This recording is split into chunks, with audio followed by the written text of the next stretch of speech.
Welcome back, guys. This is Tommy from the Ravens Creek Study, and we're looking at Apostolicity.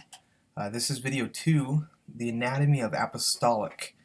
The title comes from Apostolic Foundations by Art Katz. It's actually the introduction for the book. I believe in giving credit where credit is due, and so that's where this comes from. Where do we even begin? Where do we even start? The apostolic is one of the words that the entirety of the faith is resting upon. So to manipulate or to say something that is skewed is detrimental. And so what I want to begin with is to try to apprehend the definition of that which is apostolic. We've looked at an intro, so to speak, kind of a general first statement defining the word from apostolos as sent one, and defining that sent one is sent from God, and that the sent one of God is a representative of God. He shows God as he is and not as we think him to be, or not even as the apostle thinks him to be, but he's a representative of God because he perceives as God perceives, and he speaks what God commands.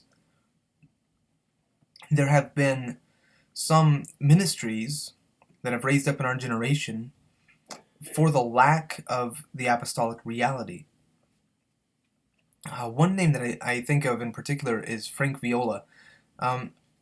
Essentially, because of the lack of apostolicity within the church itself, we have a perpetuation of Sundays, and ultimately these Sundays are just a perpetuation of services. It's not even church in a real sense. It's just services that people go to, and maybe you make friends and you get to see your friends a couple times a week, but it's ultimately just it's a charade, I guess I can say. And so people like Frank Viola that's a big name that you probably have recognized if you know anything of this. They look at this and they say, we need to go with a different model. We need something different here. And so he started pushing the house church movement. Doug Perry in Kansas City talks about city churches. There's things like church networking. Actually, in my area, there's a church that calls itself a network of churches. These sorts of ideas, they've become more popular in our day. But these things are not legitimate replacements of the apostolic reality. These are not legitimately what God has asked for us as the church to be. These are only temporary provisions until the actual apostolic reality comes. So what is it that we need to be looking for as far as the apostolic reality? What is that? I'm going to read for you Exodus 3, 1 through 15. Now Moses was tending the flock of Jethro, his father-in-law, the priest of Midian, and he led the flock to the back of the desert and came to Horeb, the mountain of God. And the angel of the Lord appeared to him in a flame of fire from the midst of a bush. So he looked, and behold, the bush was burning with fire, but the bush was not consumed. Then Moses said, I will turn aside and see this great sight, why the bush does not burn. So when the Lord saw that he turned aside to look, God called to him from the midst of the bush and said, Moses, Moses. And he said, Here am I. Then he said, Do not draw near this place. Take your sandals off your feet, for the place where you stand is holy ground. Moreover, he said, I am the God of your fathers, the God of Abraham, the God of Isaac, and the God of Jacob. And Moses hid his face, for he was afraid to look upon God. And the Lord said, I have surely seen the oppression of my people who are in Egypt, and I have heard their cry because of their taskmasters, for I know their sorrows. I have come down to deliver them out of the hand of the Egyptians, and to bring them up from the land to a good and large land, to a land flowing with milk and honey, to the place of the Canaanites and Hittites and Amorites and the Perizzites and the Hivites and the Jebusites. Now therefore, behold, the cry of the children of Israel has come up to me. And I have also seen the oppression with which the Egyptians oppress them. Come now, therefore, and I will send you to Pharaoh, that you may bring my people, the children of Israel, out of Egypt. But Moses said to God, Who am I, that I should go to Pharaoh, and that I should bring the children of Israel out of Egypt? So he said, I will certainly be with you, and this shall be a sign to you that I have sent you. When you have brought the people out of Egypt, you shall serve God on this mountain. Then Moses said to God, Indeed, when I come to the children of Israel and say to them, The God of your fathers has sent me to you, and they say to me, What is his name? What shall I say to them? And God said to Moses, I am who I am. And he said, Thus you shall say to the children of Israel, I am has sent me to you. Moreover, God said to Moses, Thus you shall say to the children of Israel, the Lord God of your fathers, the God of Abraham, the God of Isaac, and the God of Jacob has sent me to you. This is my name forever, and this is my memorial unto all generations. This is one of the classic texts for the sending of God. Now, I mentioned in the previous video that there are two different foundational callings or offices, that the church is built upon the foundation of the apostles and the prophets. When we get right to it, the apostles and the prophets are both sent. But there's a difference in the sending of the apostle and the sending of the prophet. They are distinct, though very, very, very, very, very similar. Now, this one text, Moses seems to be both apostolic and prophetic. This is I think this is one of the classic choices we can make for reviewing God sending someone. Another classic would be Acts chapter 13. The word sent is used 5 times in this text. There are questions that get to the heart of apostolic regarding this passage and its context. For example, why did God choose the backside of the desert? Why 40 years preparation for this event? Why did God wait until Moses turned aside before calling him? What if Moses didn't turn aside? If Moses did not turn aside, would that have disqualified this whole event? Why does Moses hide his face? These are all legitimate questions, and all questions that seem to get stirred when you start to bring it up and you actually start to ask questions about the text, instead of just reading the text and clapping your hands to say, oh yeah, that was a great one. Yeah. There was something in the turning aside of Moses that is critical for us.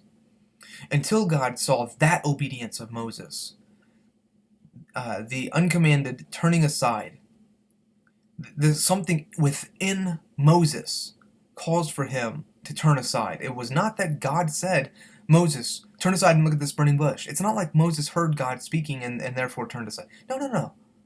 There's something within Moses that said, I'm going to turn aside and look at this sight.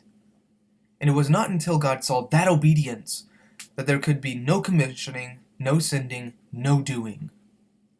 Something inherent in the man. There's something inherent in the man to see this bush that was burning but was not consumed. It compelled him to turn aside and see. He dropped what he was doing, which was tending the flock of his father-in-law, for the great sight that he saw. This same character that caused for Moses to turn aside to see propelled... what am I looking for here? So, within Moses, what I'm trying to get at here is that within Moses, there's a characteristic, part of his personality, that he's not content to simply pass things by and let them be, and somebody else can deal with that. But something within him, there's something that rises up in him. When he saw the injustice of his people, he turned aside to see. When he sees this bush that's burning and yet there's the bush is not consumed, he says, this is really weird, and he has to turn aside to see. He can't just let it be. Something within him rises up to try to figure out what's going on here.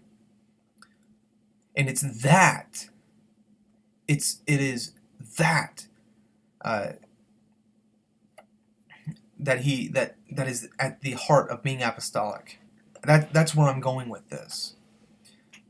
Now, for the one event, he turns aside to see the burning bush, and God then sends him even to Pharaoh to be and to be the deliverer of Israel. But that same thing, that same intrinsic character of Moses, that personality or whatever you want to call it, that same intrinsic thing within Moses caused for him to turn aside to see a people who were being oppressed by the Egyptians.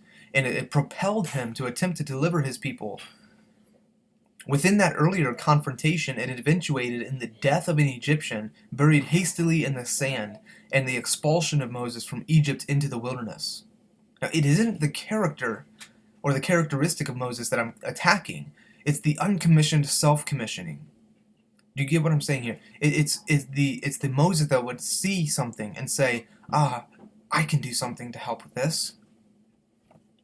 That is the difference between the two events.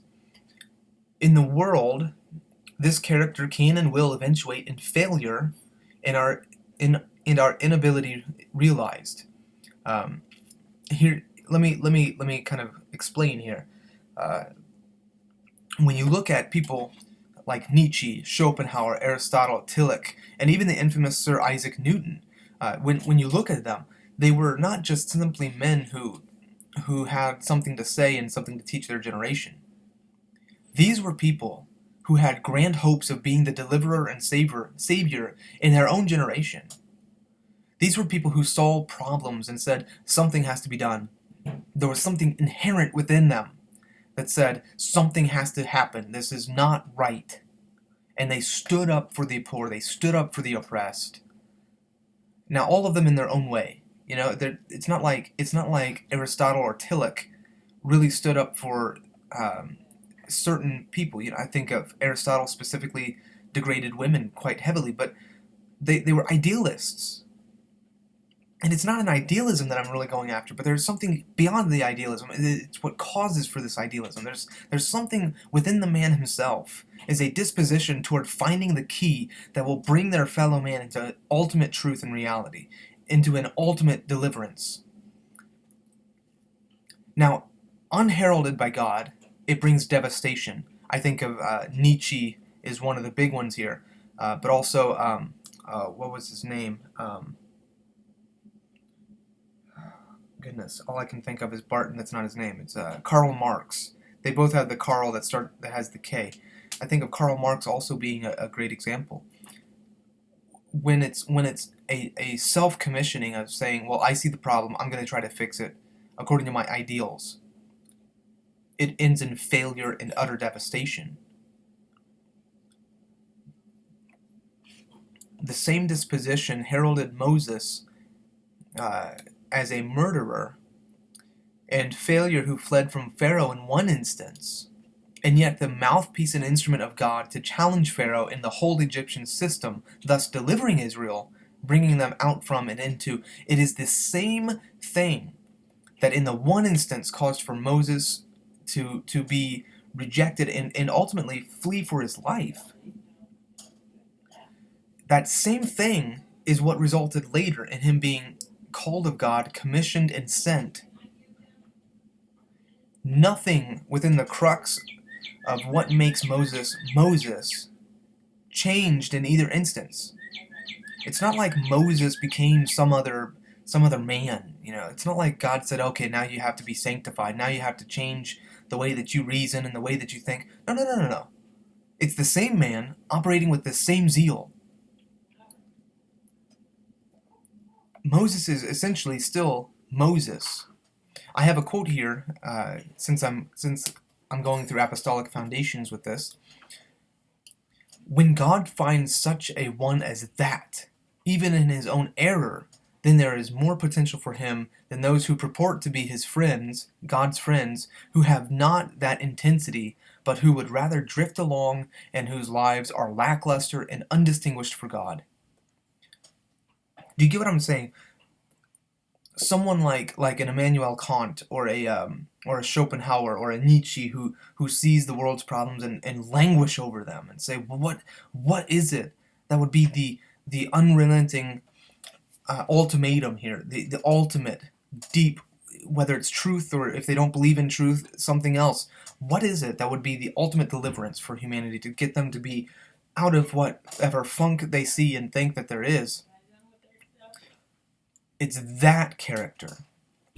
When God finds such a one as that, even in his own error, there's more potential for him than for those who purport to be God's friends, namely Christians, who sit in a church pew and don't do anything and just are content to go from Sunday to Sunday without having to worry about anything the next day because they're living in their convenience. They just drift along and let things be what they are. And I have a job and I can't do all of this other stuff. And don't you know that God doesn't really ask us to be everything that you're telling me I'm supposed to be? Don't you know you don't have to be that extreme? Do you see what I'm getting at here? Even the unbeliever who has that kind of disposition has more potential in God than the believer who has not that disposition and doesn't care. It might be true that this kind of character and disposition is at the heart of the anatomy of apostolic, but that in no way condones the well-meaning intentions of such men. What am I getting at here? Often, the well-meaning intentions of men are at enmity with God. When Moses saw the oppression of his people and acted, there is no mention of his considering God whatsoever. He saw, he acted. Merely because we see something that needs to be rectified does not then justify our acting. Just because we see that there's no soup kitchen in our city doesn't mean that we as the church need to have some sort of a food pantry or soup kitchen or something else. Look, this is what people look to find in their churches. Oh, well, how much community work are they doing? How much are they helping the community? Blah, blah, blah, blah, blah. Just because you see a problem does not mean that you are the one who's supposed to go and rectify that problem. It does not mean that you're supposed to be the one who solves it. Just because you see it doesn't mean God is asking you to be the relinquisher of it. It might well be in blunt contradiction to God's work for you to do that. God might have something utterly different planned. But because we have our well-meaning intentions, and I mean, God wants us to help the poor, and he wants us to help the oppressed, so why wouldn't we? Do you see what I'm getting at here? There's something in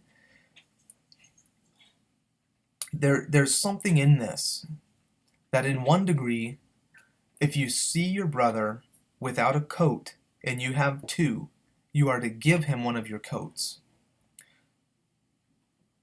And at the same time, just because you see a problem does not mean that God is asking you to be the deliverer and to be the one who identifies and brings rectification of it. As the body of Christ, we are called to be apostolic corporately, and not just individuals who have an apostolic call. There might be some who bear the office of apostle, but the whole is built upon the apostles, and we who call upon Jesus, we call upon our high priest and apostle of our confession. When a, quote, church does not reflect this patience, waiting on God to be commissioned, and it employs their own programs, it renders itself neutered and unapostolic, and therefore not the church. It might have a name, it might have a title, it might be a building that talks about religious things, but it is not that which God has desired and intended and called for it to be. What is contrary to our mindsets is God's attitude toward the whole thing. While Moses is in the prime of his years, a mere 40 years old, he is not commissioned. 40 years later, when Moses is now an elderly man, that's when God commissions him. Does that make sense to you? Wouldn't you think when Moses is 40, that's the prime of his life. That's when he should be commissioned. No, no, no, no. God allows him 40 years on the backside of the desert and allows Israel to continue in their suffering and oppression for another 40 years. And it wasn't seen as lavish, extravagant, or even unnecessary. God doesn't see it as that. Instead, this is simply what is necessary. That kind of lavish and extravagance, it's just that which God is. And this is why things like the woman who broke the alabaster box and poured the perfume on Jesus, this is why whenever the gospel is proclaimed, that story shall be also proclaimed. It's because her act in that shows forth God's lavishness and his extravagance in such a way that that act is the gospel. The pouring out of everything that you have. That kind of extravagance is costly, and it causes for the people who are of this world, even those who are claiming Christianity, to be offended and to say, don't you know this could have been sold and the money given to the poor? Why this waste? And how many people can charge God with the same thing? Why this waste? Why have Moses be called when he's 80 years old?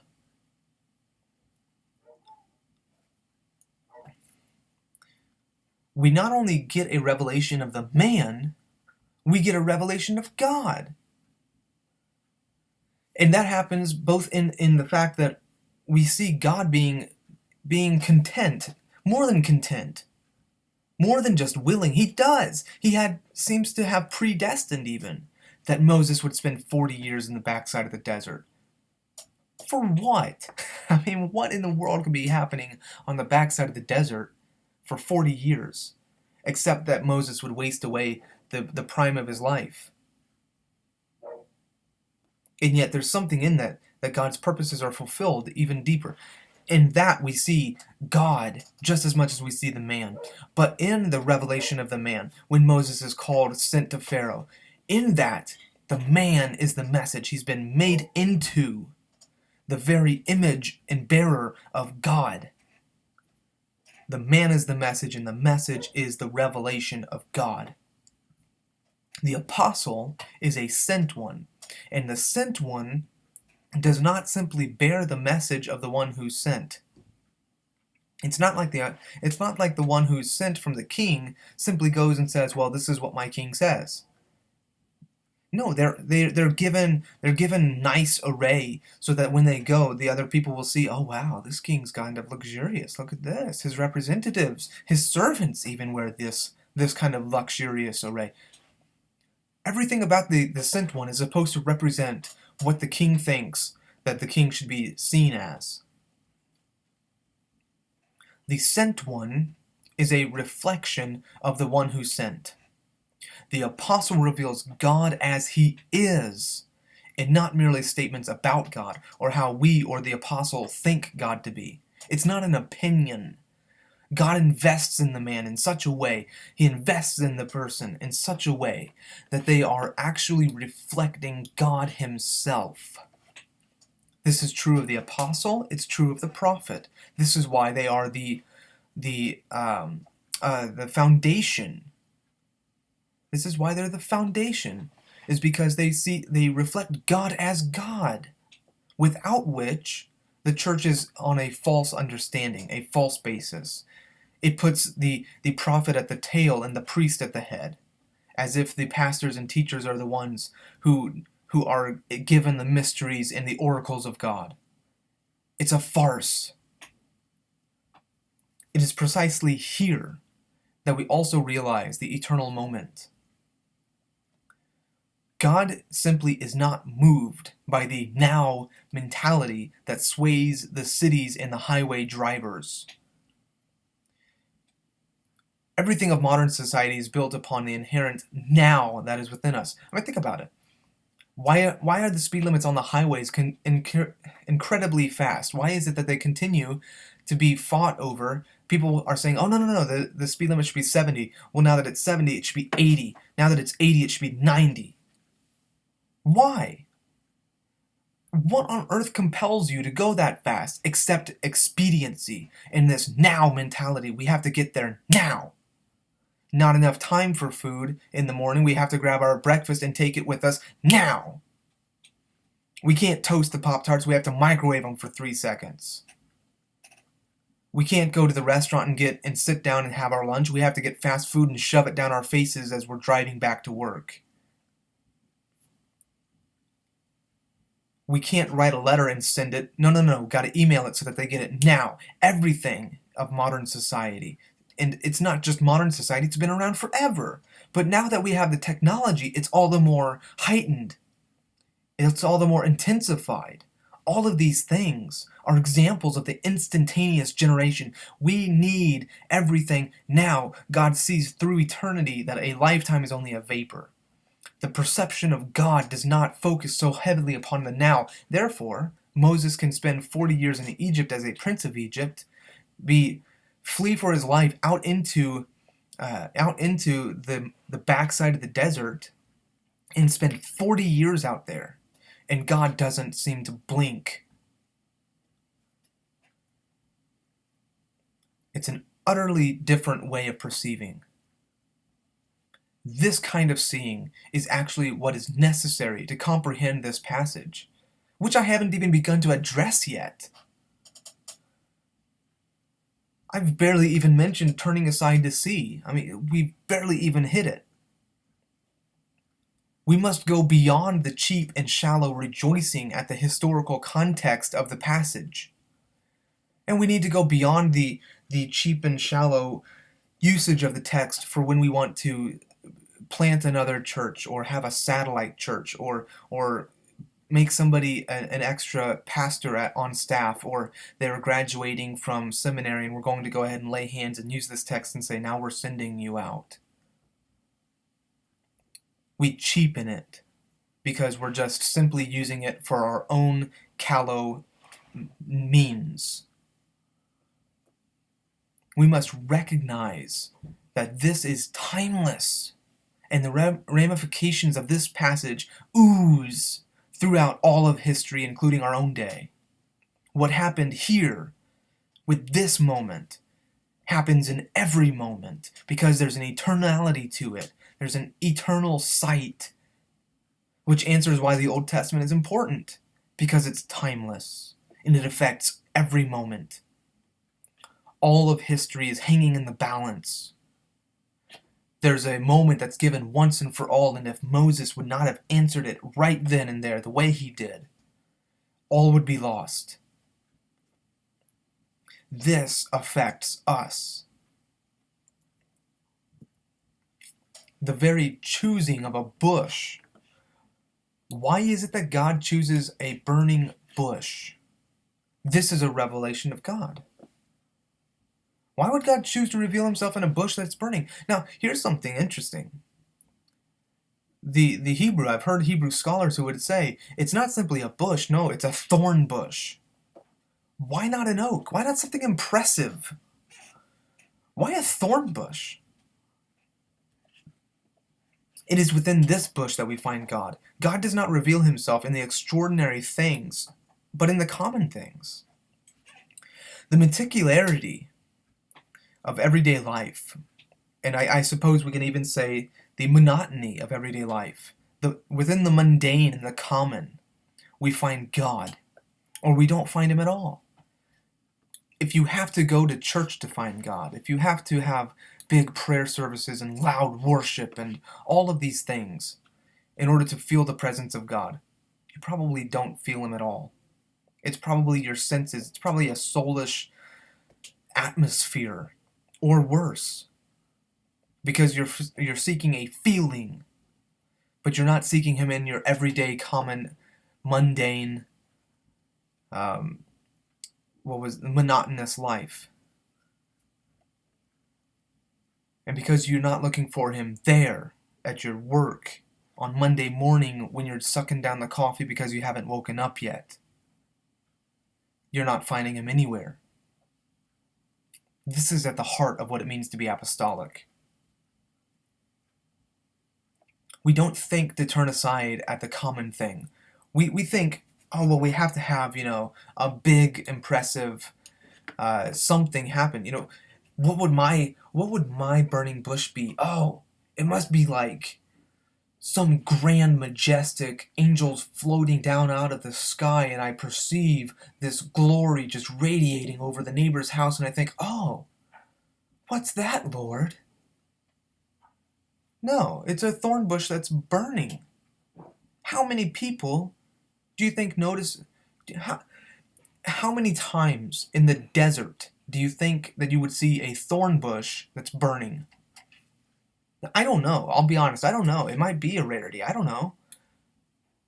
But just think about it. This is not like it. It doesn't seem like this would be an uncommon occurrence. And because we don't think to turn aside at the common thing, because we don't think that we need to, because we don't find God in the things that are just everyday and normal, we have absolutely no comprehension of the apostolic. But don't forget, this is also a thorn bush. It's not simply just a bush, it's a thorn bush. Most often, the most glorious places to find God is within the places of suffering. We want to alleviate ourselves from suffering. We want to not have to deal with it. We want to think, well, the Holocaust was in the past. That's something that we don't want to look into. 9/11, such a horror. Why would God allow it? We don't want to think about it. We're just going to go ahead and put it into the annals of history. We're going to say, oh, that happened once upon a time, and we are just going to pretend like it never happened, actually, so that me in public school, I could make Nazi jokes and talk about stacking up the Jews in layers, thinking that I'm being funny because I don't even know the severity of it. Do you understand what I'm getting at here? Even our public schools won't dive into these subjects because they're afraid to look at it. It's in those places that we're looking right into the burning bush. Ironically, the problem of suffering and the problem of evil. If God's so good, why is there suffering? If God's all powerful and He's good, why is there evil? That's the reason many do not believe, and yet it's the very place to find God. There's a story I have at the bottom here, a note here. There's a story that I heard in a concentration camp where a young boy, I don't remember the age, probably somewhere around 12, was hung on a noose. And everybody was gathered in the camp to watch this boy being hung and struggle until he lay there, hung there lifeless and not moving anymore. And when they're watching this struggle and this boy trying to fight for life, and you can tell he's dying, his body's not heavy enough to just break his neck at the first. Somebody asks, "Where's God?" And the person next to them points up at the boy who is dying, suffocating, and says, "He's there upon the noose." Where is God? He's in the sufferings of His people. Where is God? Why is there suffering? Why is there evil? Where is God? He's there. He's the God who suffers. He's the God in the burning bush, but that's not consumed.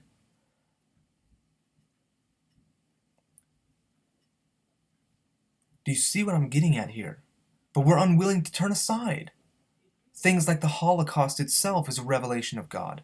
Where was God in the bombing of Hiroshima and Nagasaki? Where was God in the genocide of the Hebrew male children of Exodus 2? Where was God in the rape of Nanking? Where was God in your own struggles and trials?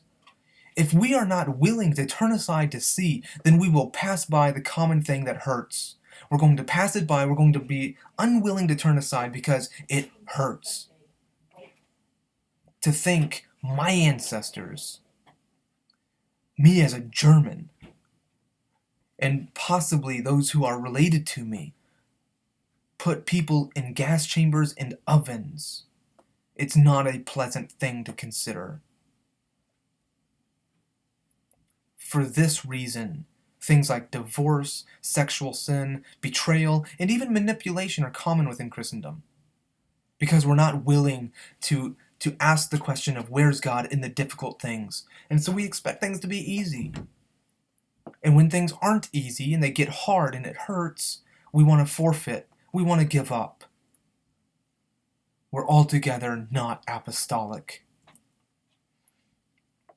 When we come to the passage at hand, Exodus 3, 1 through 15, it begins with Moses shepherding the flock of his father-in-law. What is it about this that needs to be brought into our consciousness? Moses does not even own his own flock. He's taking care of his wife's father's flock. He's not a patriarch. He's the son of the patriarch, or not even the son. He's the son-in-law. I mean, these are things that in the Hebrew culture were massive. I guess you could be mocked by it, is maybe what I want to say. You could be mocked because of it.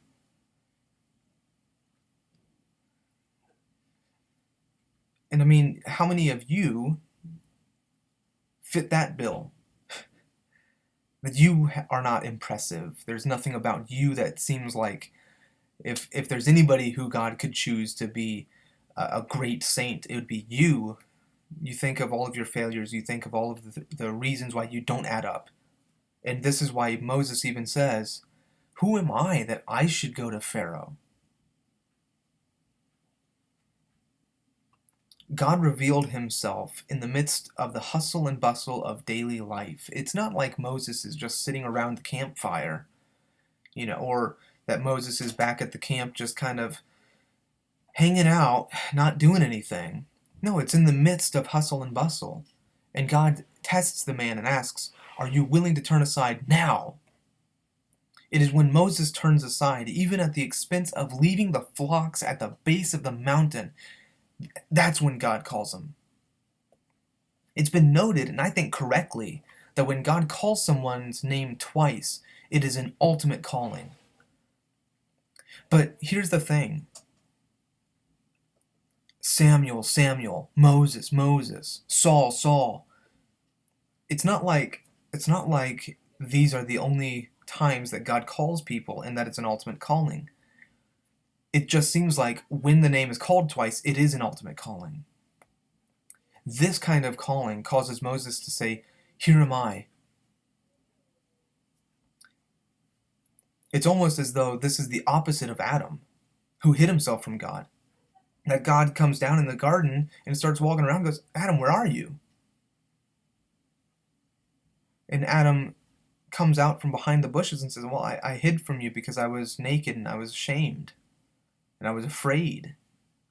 But this Moses does the opposite. And he crawls out, "Here am I.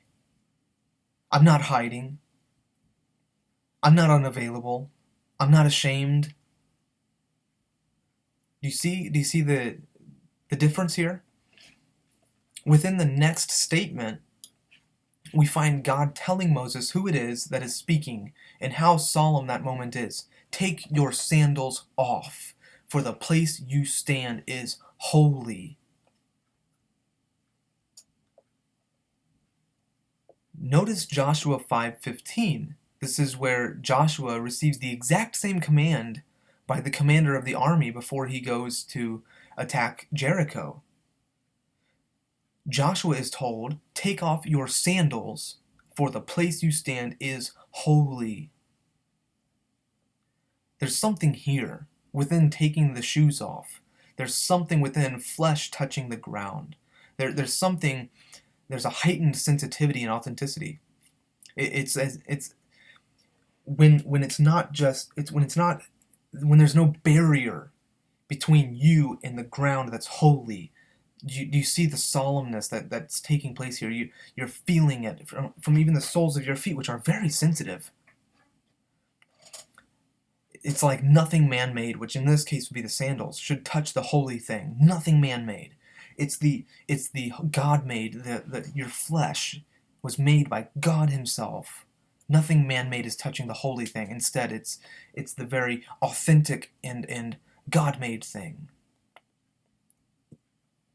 The response to God revealing himself to Moses is that Moses hides his face. Why? Why does Moses hide his face? So that he doesn't look upon God. Well, there's one sense in which it could be a respect. This innate fear that he who looks at God, he who beholds God face to face will die. And I mean, that even goes back to Israel, who before he was Israel, he was Jacob, and he saw the vision of the ladder, the angels ascending and descending, and he wakes up and he calls the place Peniel because he saw God face to face, and yet he lives. Though Moses says, "Here am I," and it's like a contrast between Adam. Here it is. It's almost like we also find a repeat of Adam hiding from God, which is a sign of nakedness and shame. But God's response is not to assail Moses, but to make known the reason for God's calling. Now, I personally don't think that Moses was hiding himself from God. I think this is much more like the patriarchs who, I think Jacob's a great example, calling the place Peniel, for I have seen God face to face, and yet I still live. And there seems to be an aghastness here. He's surprised. How is it that I've beheld God and yet I still am alive?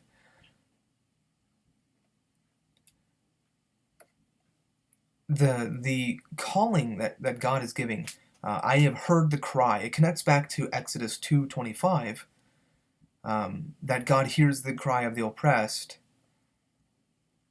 and it shows to us something that the psalmist also picks up on. God always hears the cry of the oppressed, and he always responds to that cry. Here's the difference. Moses saw the oppressed earlier. Now we're being told God hears the cry. Whether Moses hears it or not, God hears it. Excuse me. And notice that God has zero intention on sending Moses to Egypt and telling Israel to leave. God's intention is to send Moses to Pharaoh, and all of the system of Egypt shall be challenged at the absolute core.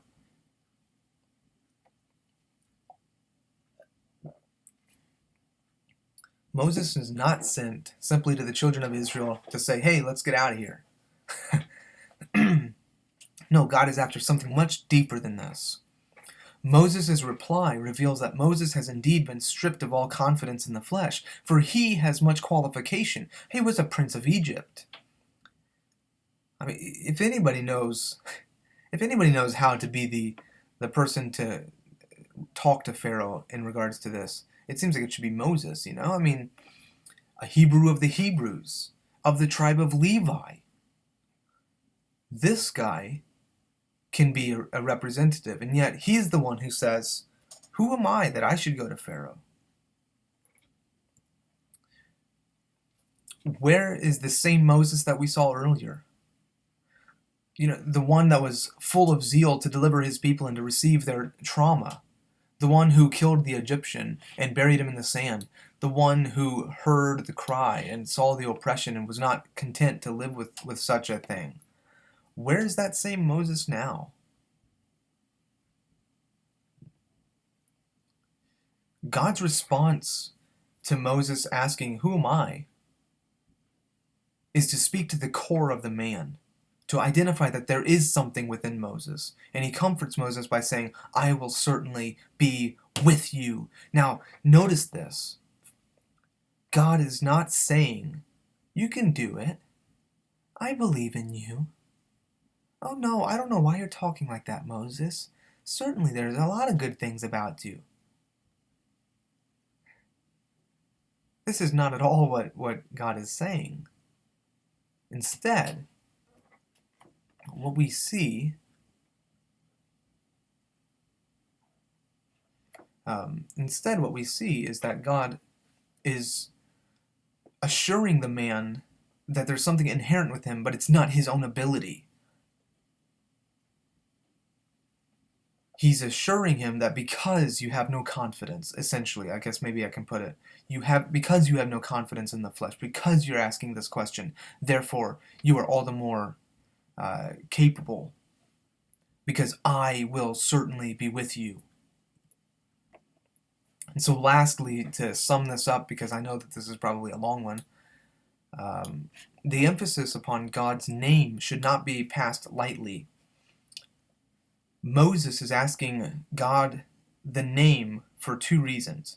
He's not asking Moses, what's your name so that I can go and I can say, oh, well, it's not Baal and it's not Osiris and it's not these other gods that the Egyptians worship. It's actually this God that sent me. That's one reason.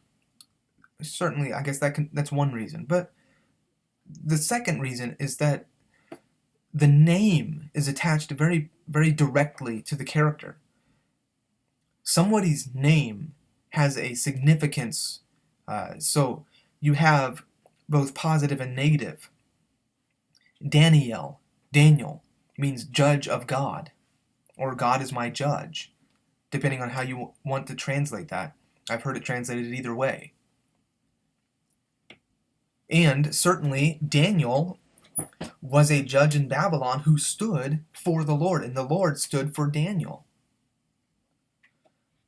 You have on the other side Nabal, which means foolish or stupid. And his wife Abigail says to David, certainly he's deserving of his name. There's something within the name itself that points us to the actual character of God. And so Moses is almost asking, God, what is your character that I can tell them? What is it that you can say to them to let them know? Something of encouragement. And God says, Yod, hey, wow, hey. Now, this is interesting because in the ancient Hebrew, which Moses would have been accustomed with, the ancient Hebrew used pictograms instead of the modern letter script that you see. In ancient Hebrew, the Yod was the forearm and hand of a man. The Hey was a person with his hands raised worshiping or beholding. The Wow was a peg, like a tent peg or a nail. So you have here two statements. You have the Hey representing the verb beholding. You have behold the hand or the forearm. Behold the nail. It's almost like God is saying, Moses wouldn't have caught this, but you get this with the New Testament context. It's almost as if God is saying, I'm the one who's crucified. Which goes back to him being in the thorn bush. He's the one who identifies with suffering. He is the suffering God. He suffers with his people. And he suffers on behalf of his people. He's the God of Abraham, Isaac, and Jacob. This is my name forever, and this is my memorial to all generations. You can't just cast that off because you don't like it. And therefore, I would even go so far as to say, anyone who claims to be a prophet or an apostle who does not hold that, ipso facto is disqualified. God's name is intrinsically inseparable from his people who are Israel. No apostolic proclamation or belief can possibly be truth when vehemently attempting to replace or do away with natural ethnic Israel. It is upon and connected with that, it is upon and connected with that people that God has said, this is my name forever, and this is my memorial for all generations. So this is the end of this video. This is the anatomy of what it means to be apostolic. It's to have this kind of sending, this kind of dynamic, and all of the things that it brings forth and radiates unto us. Next, we're going to look at the heart of the apostolic phenomenon, and with that, we're going to begin to dive into this a bit deeper. Thanks for listening. Until next time, grace and peace to you in Christ. I hope to see you next time. Thanks for listening.